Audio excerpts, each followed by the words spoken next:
Kata Hasan Basri, banyak orang yang telah melalaikan mereka angan-angan kosongnya, sehingga kemudian dia melalaikan terhadap ampunan Allah Subhanahu wa taala. Karena dia terlalaikan oleh angan-angan kosong. Hatta huriju, sehingga mereka keluar dari dunia bi khairi taubah, tanpa pernah bertobat kepada Allah Subhanahu wa taala. Akhirnya ditunda, nanti tekan mati belum tekan tobat. Akan boten sing iku. Kat 40 tahun dheweke wis ngomong kepengin salat. 50 tahun esi kepengin, 70 tahun esi kepengin, 70 tahun esi kepengin. Nah 70 tahun mati ya wong sida salat. Akeh boten? Akeh. Mulanya ngomong nang Muhammad Ibnu Qayyim, wa katsirun minal juhal. Kebanyakan manusia yang bodoh, yang kurang akalnya. Lantas kemudian dia menggantungkan dengan rahmat Allah, menyia-nyiakan kebaikan dengan Allah Subhanahu wa taala. Menyia-nyiakan perintah Allah Subhanahu wa taala, menyia-nyiakan larangan Allah Subhanahu wa taala. Nah, dewek kon aja kayak gue. Maksudnya seperti itu.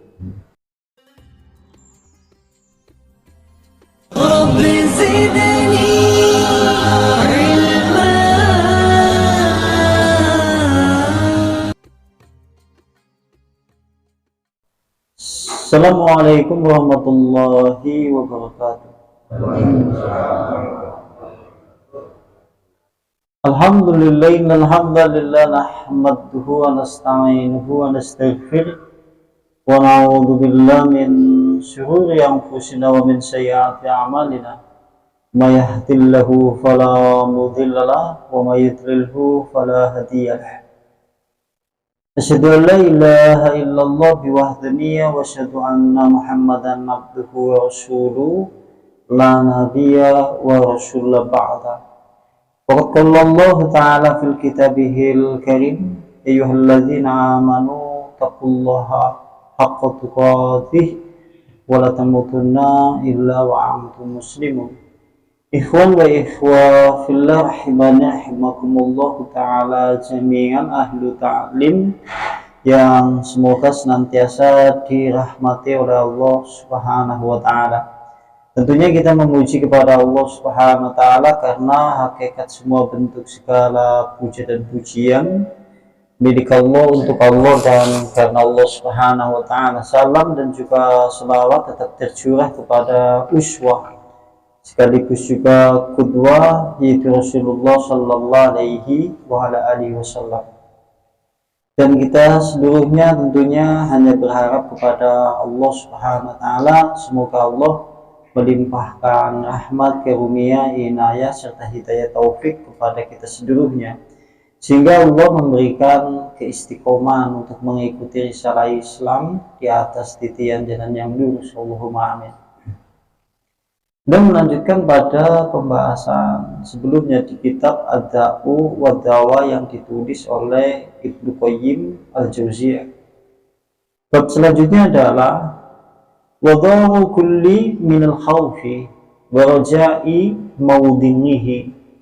Itu bab yang menjelaskan tentang meletakkan rasa takut dan rasa harapan kepada Allah Subhanahu wa taala di bab ini. Karena kita tahu yang namanya ibadah kepada Allah Subhanahu wa taala itu harus memenuhi beberapa hal.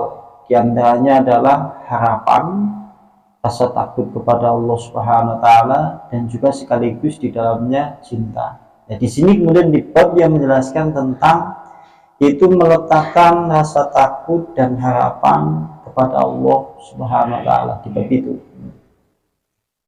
Mengawali di bab ini, maka Ibnu Qayyim berkata, di perkataan Ibnu Qayyim, katsiran minal juhal, banyak orang-orang yang dia tergolong orang-orang yang bodoh. Kalimatnya banyak manusia yang dimana mereka adalah orang-orang yang bodoh atau orang-orang yang kurang akalnya, kalimatnya seperti itu. Itu tamadu ala rahmatillah, tamadu ala rahmatillah, itu mereka menyandarkan rahmat Allah Subhanahu wa taala. Banyak di kalangan orang-orang yang kurang akalnya, mereka lantas kemudian menggantungkan atau menyandarkan pada rahmat Allah Subhanahu wa taala, pada Allah yang Maha Pengampun, pada Maha Maafnya Allah Subhanahu wa taala kepada hamba. Tapi bersamaan dengan itu, wadayyahu amrahu wa nahi, tetapi kemudian mereka menyia-nyiakan perintahnya dan juga menyia-nyiakan larangannya.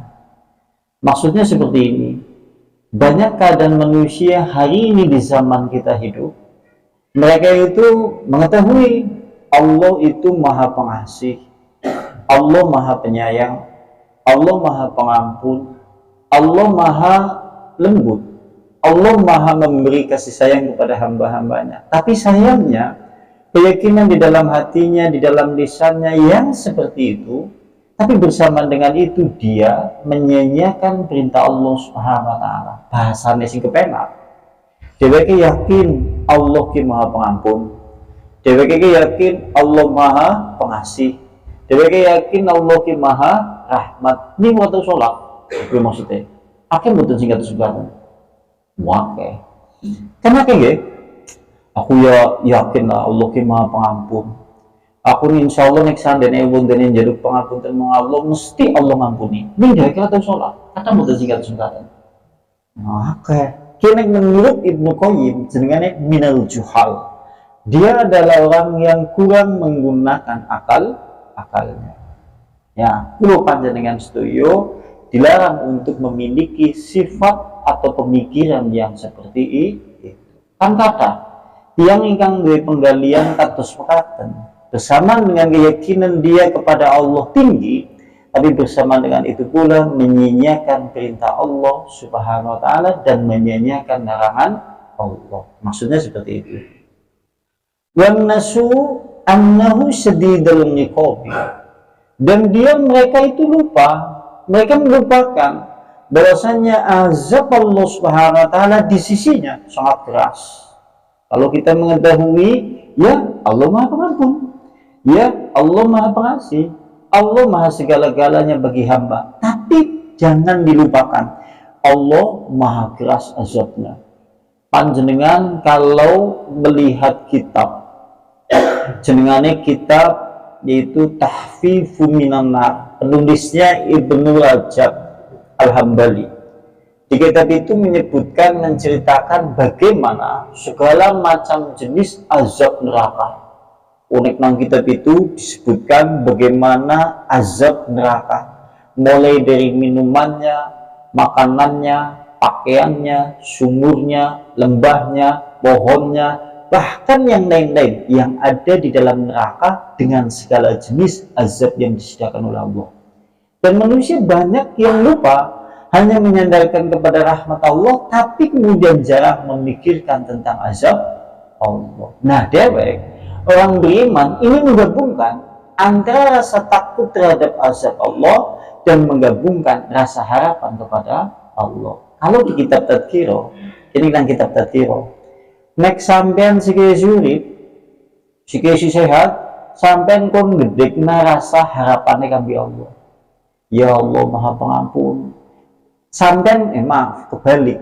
Nek panjenengan tesi sehat, nek panjenengan hari ini masih dalam keadaan sehat walafiat, tidak kurang suatu apapun, maka panjenengan disuruh untuk membesarkan rasa takut kepada Allah. Kon sering mikir terhadap masalah azab Allah. Kini panjenengan tesi kados mekaten.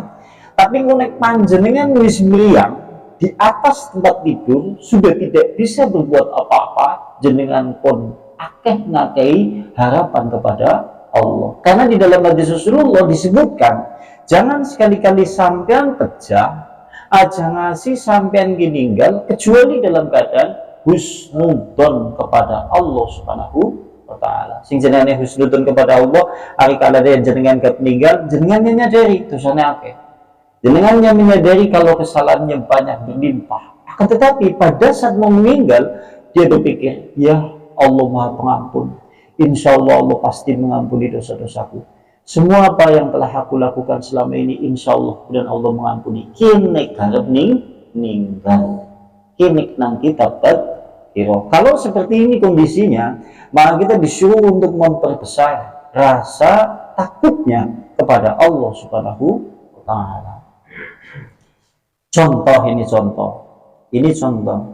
Wakila lil Hasan, dikatakan kepada Hasan Basri. Hasan Basri adalah ulama generasi awal. Saya mungkin sedikit pernah bercerita kepada panjenengan. Salah satu ulama di zaman dulu yang memiliki wajah rupawan, di antaranya adalah Hasan Basri. Bahkan ulama-ulama zaman dulu mengakui dia adalah salah seorang ulama yang paling tampan. Dan dia kalau suatu kali kemudian mengajarkan ilmu, maka muridnya hampir lebih dari jumlah 3.000. Enek dheweke sekali ngajar ilmu, jumlah muridnya yang ngasih ngaji gitu 3.000. Masya Allah ya, sekali kemudian. Dan kalau suatu saat kemudian dia mengajarkan ilmu, semua aktivitas pasar, toko, pedagang, para pekerja bangunan dan yang lain-lain, begitu anak kajiannya Hasan Basri, libur total. Masya Allah ya. Suatu saat nek wondene Hasan Basri isi urip nang Gombong misal, begitu Hasan Basri ngesuk anak acara kajian di salah satu masjid Gombong, maka pasar begitu tutup. Toko-toko tidak ada yang buka. Masya Allah ya, semua aktivitas bangunan, pekerja bangunan dan yang lain semuanya tutup juga. Wong sing lagi nyambut gawe, perintah wong nyambut gawe nang omah tutup, libur. Kenapa? Menghadiri majelis taklim Hasan Basri. Masya Allah ya, ini menunjukkan sesuatu yang Masya Allah. Nah, suatu saat dikatakan kepada Hasan Basri, suatu saat ada orang yang kemudian berkata kepada Hasan Basri, "Araka tawilal buka." Wahai Hasan Basri, kenapa aku melihat dirimu yaitu panjang menangisnya? Maksudnya panjang nangisnya adalah sering kali kemudian engkau menangis. Suatu saat ada seorang bertanya kepada Hasan Basri, "Ya Hasan Basri, mengapa pula aku melihat dirimu senantiasa sering kali kemudian menangis?" Lantas kemudian dia berkata, yaitu Hasan Basri, akhafu ayyudrihani wala yubali, katanya. Sungguh aku khawatir, aku takut sekiranya Allah Subhanahu wa Ta'ala membuangku. Kalimatnya seperti itu. Aku takut, aku khawatir sekiranya Allah Subhanahu wa Ta'ala membuangku, lantas kemudian dia Allah Subhanahu wa Ta'ala tidak peduli kepadaku. Kata beliau seperti itu. Ini menunjukkan DWK mengedepankan rasa takut dibandingkan rasa harapan kepada Allah. Bersamaan dengan itu, kalau kita melihat amal soleh yang ia lakukan, Masya Allah, sholat malam senantiasa ia lakukan, doa-doa di sepanjang malam penuh dengan tetesan air mata, ia teteskan pula. Bersamaan dengan itu, hatinya lembut karena sering mengingat Allah. Tapi bersamaan dengan itu, dia khawatir, jangan-jangan suatu saat Allah membuang aku. Artinya membuang aku adalah mencabut hidayahnya, kemudian Allah tidak peduli. Panjenengan pernah rasa khawatir itu boten? Nek lagi menggali nang omah. Pernah khawatir boten? Ya panjenengan misal nang omah, terus medang kopi, mikir menggali piyambak nang omah. Oh iya, nek dipikir-pikir, aku janjane ya wedi khawatir, siki ya nyongesi bisa makat ngaji. Sekarang aku masih bisa melakukan sholat, tapi jangan-jangan suatu kali kemudian Allah mencabut yaitu hidayahnya. Karena jika Allah kemudian berkehendak mencabutnya, siapa pula kemudian yang mau menghalanginya? Lantas tatkala kemudian Allah mencabut hidayahnya, kemudian dia tidak peduli lagi kepada aku. Sampai pernah menggali ini? Jarang ya. Sampai yang ingin menggali apa? Ini maksudnya, Masya Allah ya, ini menunjukkan pendidikan jiwa, bagaimana menciptakan iman, yaitu memasukkan rasa takut di dalam iman, sekaligus rasa harapan kepada Allah. Contohnya Hasan Basri. Kalau seorang Hasan Basri, dia adalah seorang ulama besar. Tadi dikatakan seperti tadi di awal, dia juga seorang yang ahli beribadah. Dia adalah orang yang ahli menangis kepada Allah. Dia adalah orang yang ahli bersujud. Bahkan doa-doanya yang ia panjatkan sering kali kemudian dikabulkan oleh Allah. Iya seperti itu. Ia khawatir jangan-jangan kemudian yaitu hidayahnya dicabut oleh Allah, kemudian Allah tidak peduli kepadanya. Kalau seandainya Hasan Basri kemudian menangis terhadap permasalahan itu, kita seharusnya jauh lebih pantas menangis dibandingkan Hasan Basri. Dari kudunya kan lebih pakai nangis ya, sholat ya kayak manuk nuruni biji-bijian, dikir ya selak gugup gak nyambut gawe, ngaji umal lewian kat nyambut gawe sehingga ngaji ini dumani ngantuk. Kan ya kok, ya kan ya enggak. Kalaupun malam sudah berniat sholat malam, tak kunjung pula kemudian dilakukan. Kalaupun kemudian melakukan 1 kali 2 kali, itu saja aslinya janjian lagi akeh masalah lain sampai sholat bengi. Ya kita kan seperti itu ya. Bersama dengan itu jarang pula kita menangis terhadap permasalahan. Jangan-jangan Allah Subhanahu Wa Taala mencabut hidayahnya. Lantas kemudian Allah tidak peduli. Kalau suatu saat kemudian Allah cabut hidayah dari kita semuanya, apa yang akan kita lakukan? Padahal jika Allah berkehendak mencabut hidayah itu, siapa yang mampu menghalanginya? Kalaupun seandainya seluruh makhluk yang ada di langit atau di bumi berusaha menghalangi kehendak Allah Subhanahu Wa Taala, maka tidak sedikit pun mampu menghalangi yang seperti itu. Mulanya karena dongane kenek nang surat Al-Imran, Rabbana la tuzigh qulubana ba'da idh hadaitana wa hab lana min ladunka rahmatan innaka antal wahhab. Ya Allah Subhanahu Wa Taala, jangan condongkan hati-hati kami terhadap kesesatan setelah kemudian Engkau memberi petunjuk kepada kami. Masya Allah ya. Sampai nih gitu lagi penggali mengerti. Masya Allah ya. Mulai wah. Hasan Basri artinya dia merasa takut, dia kudune rasa khawatirnya lebih kangen. Tapi kok tidak ya? Jadi model apa deh kayak ya? Seperti itu. Dan berikutnya, wa kana yaqulu, kemudian dia juga berkata. Lantas kemudian Hasan Basri dia berkata, inna kauman, katanya, sesungguhnya suatu kaum yang dimana telah melalaikan mereka. Kata kaum itu, kata Hasan Basri, sungguhnya ada sekelompok manusia yang melalaikan mereka itu angan-angan panjangnya telah melalaikan mereka. Sampai ngerti angan-angan panjang boten? Bulannya nang hadis Nabi, karena anak hadis abang hisolin minas sokowa. Ada 4 perkara yang membuat manusia itu celaka. Di antaranya adalah tulul amali, panjangnya angan-angan. Sing jenengane panjangnya angan-angan, dia mengetahui Allah Maha Pengampun. Dia menyadari Allah Maha Pemberi rahmat. Allah kemudian Maha Pemaaf. Tapi bersama dengan itu, dia menunda-nunda untuk datang kepada Allah. Ia menunda-nunda untuk bertobat. Ia menunda-nunda untuk bersujud. Sehingga tidak jadi kemudian ia bersujud kepada Allah. Karena kayak aku ya janjane wis kepengin ngaji, ini waktu makan angan-angan kosong. Aku janjane wis kepengin sholat, dunia dalam wong sholat, angan-angan kosong nek waktu dilakoni. Akeh betul sing iki. Oke. Jadi ya, lucu-lucu kadang-kadang mau kembang lambe. Kembang lambe, jagongan ngambil wong ahli ngaji, akhirnya mau kembang lambe sampai desa ngaji ya. Iya, nang ndi musola al-bayyinah. Aku ya janjane wis ngerti nang kanan pengajian, janjane aku pengen banget. Ini pengen tok janjane. Yang seperti ini dia ini Pak, ya esuk nang makan dan lebih digugu. Kenapa kadang-kadang seperti itu? Hanya sekedar bunga lisan.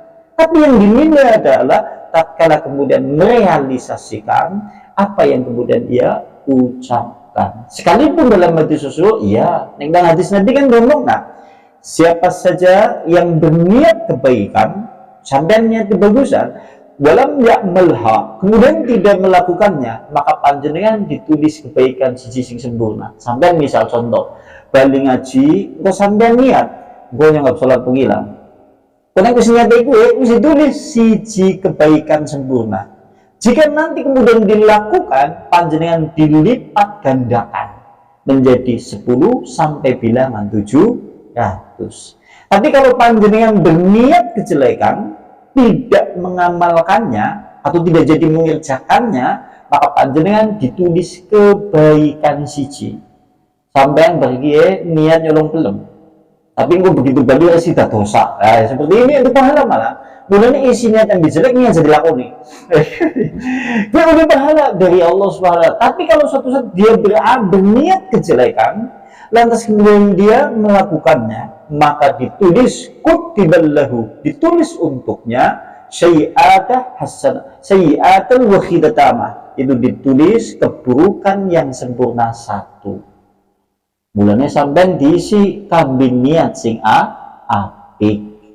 Niat apik wis udi biji. Ning kadang-kadang sayangnya hadis ini sering diugemi nang wong-wong. Lah, sing penting kan wis niat entuk kebaikan siji.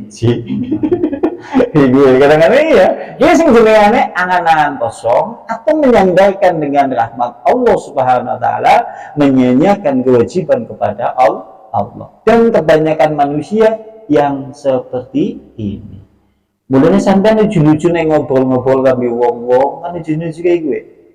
Aku ya janjane wis sepuh ya, nek gede pikir usia aku ya wis tua, anak-anak ya wis pada gede. Ini janjane kepengen ibadah kan. Tapi ya tahu ibadah.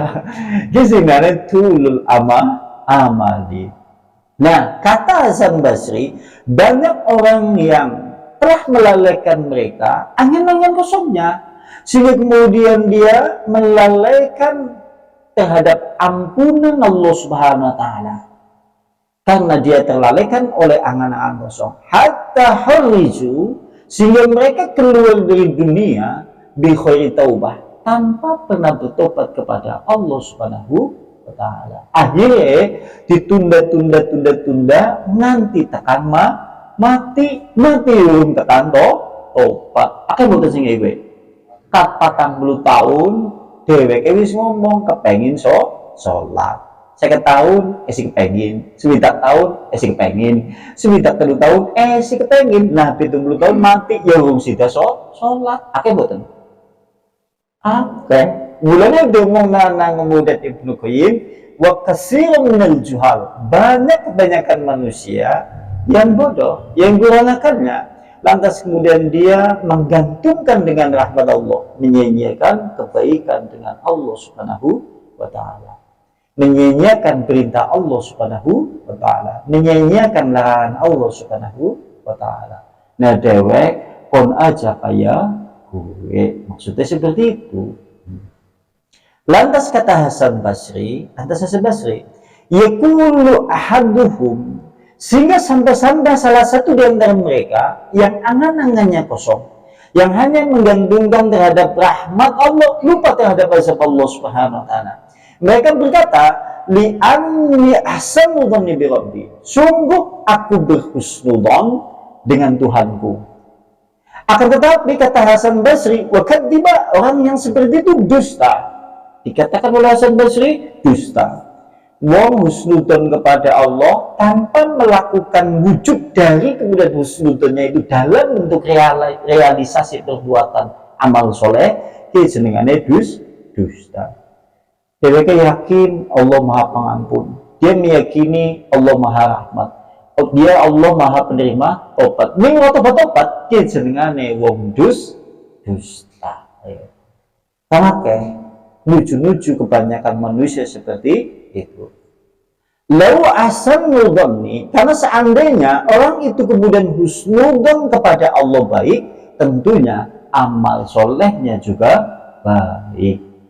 Nek sampean husnudzone kambi Allah bagus, berarti juga seimbang kambi amal soleh bagus. Karena berbanding lurus antara husnudzon kepada Allah dengan amal soleh yang dilakukan. Kayak sampean lagi ngaji, lagi sholat, lagi ibadah, sedang berhusnudzon kepada Allah baik. Tapi ini kalau manusia dia tergelincir di dalam perbuatan maksiat, dosa-dosa, tidak kunjung-kunjung bertobat, dia jenengane husnudzon sekalipun di dalam hatinya menyangka Allah Maha Pengampun, tapi husnudzon yang seperti ini adalah dusta karena tidak diikuti oleh perbuatan amal soleh menurut Hasan Basri. Masya Allah ya. Kalau Hasan Basri. Dan berikutnya